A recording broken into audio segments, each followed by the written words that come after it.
This is reposted. Today, we're going to be focusing on the age difference between Larry and I. Larry's over 40. I'm under 40. I came across this quote from an editor from North Dakota. His name is Doug Murano. He says this: I get tired of, quote, under 40 lists. Show me someone who got their PhD at 60 after losing everything. Give me a 70-year-old debut novelist who writes from a lifetime of love and grief. Give me calloused hands and tender hearts. I think there definitely is a focus in life on the shiny object person who's the anomaly. It's like, oh, these 40 people under 40 are doing so much with their lives, but like, you don't say, hey, I want the youngest surgeon to do a bypass surgery on my heart. Like, in everyday practice, I think we want people with more experience, but the media or our fascination with stuff like that, with the anomaly, gets highlighted more often than not. You could argue, though, that, I mean, that's the whole problem with everything right now, right? Everybody just wants a headline so that people will talk about it. The only reason they come up with this under 40 list is so that people will talk about it. You know what I mean? Right. I mean, but there is something. I guess this isn't that profound, but I think it's just it. I wouldn't have pointed this out, but I think getting a PhD at 60 years old is so much more impressive than getting a PhD, going from high school to college to a PhD. I think doing it while you have life, when you're a mother of three and you work at CVS and you have multiple jobs and you just got off the Serengeti, getting your PhD is impressive. I mean, this quote is great in that who would not want Obi-Wan Kenobi giving them advice versus Mark Zuckerberg? Of course, you want Obi-Wan Kenobi giving you, because of his life experiences and all that he's seen. Of course, that. And here's what I just think is fascinating is that these young whippersnappers like Zuckerberg and Dorsey are literally running these platforms which are controlling our systems in the world, and they have so little life experience. Like, these people should not be running those things.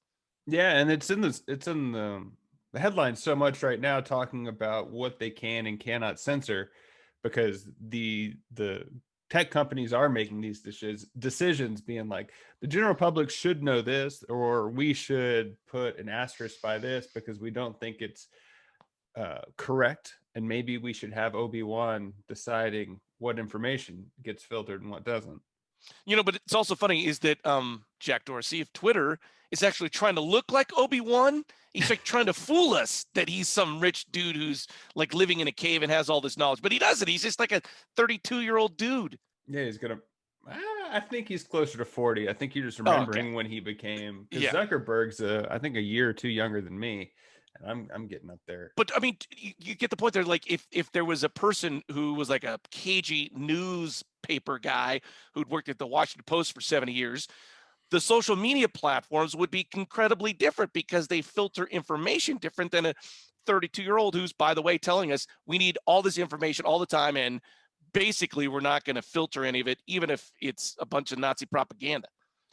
Is this maybe a take on white collar jobs? Because I think these lists are only for white collar jobs. It's like 40 under 40 in tech, for entrepreneurs, maybe for bankers, but like construction, there's not a 40 under 40 carpenter. There should be. My pipe fitter is 32 and he's crushing it right now. Like, but I mean, so it's like anything, right? I mean, I'm sure if you talk to a carpenter who'd been doing it for 70 years, they probably have about 1,000 awesome hacks that they've invented over their career, as opposed to some young whippersnapper who can do it quicker, but maybe it's not as good or well done. Yeah. But I mean, is that a referendum on how we view white collar jobs? Like, because college is what you do. Like, the trades are not the cool path to go down. I don't know. I'm just kind of thinking this through as we're talking, but well, it's definitely less sexy, right? For sure. Right, but it's not that it's not as important, but it's just less sexy, right? It's not going to get the clicks, Andrew. Yeah, we want the clicks. do they do that type of a list for radio guys, snipers all the like time, yourself? All the time. Guess who's never on that list? This guy. Well, all right. I don't know if there's anything else to say about this, but here we are. I love me a KG veteran. I wish I had Obi-Wan Kenobi in my closet and I could pull him out at any. I guess I could use the Force, but I do like the KG veterans. Yeah. Also, I think 20-year-old Morgan Freeman might not be the narrator that he is today if he didn't have the life experience to get his voice dialed in. That's funny. He probably does. You're right. I love that analogy. He does. You hear his wisdom in his voice. What would 20-year? We should go find 20-year-old Morgan Freeman voice. Well, if you have Morgan Freeman's Shawshank audition, please reach out. You can find us at Reposted Podcast on Facebook, Twitter, or Instagram. I'm Andrew Keller for Andy Dufresne saying thanks for stopping by.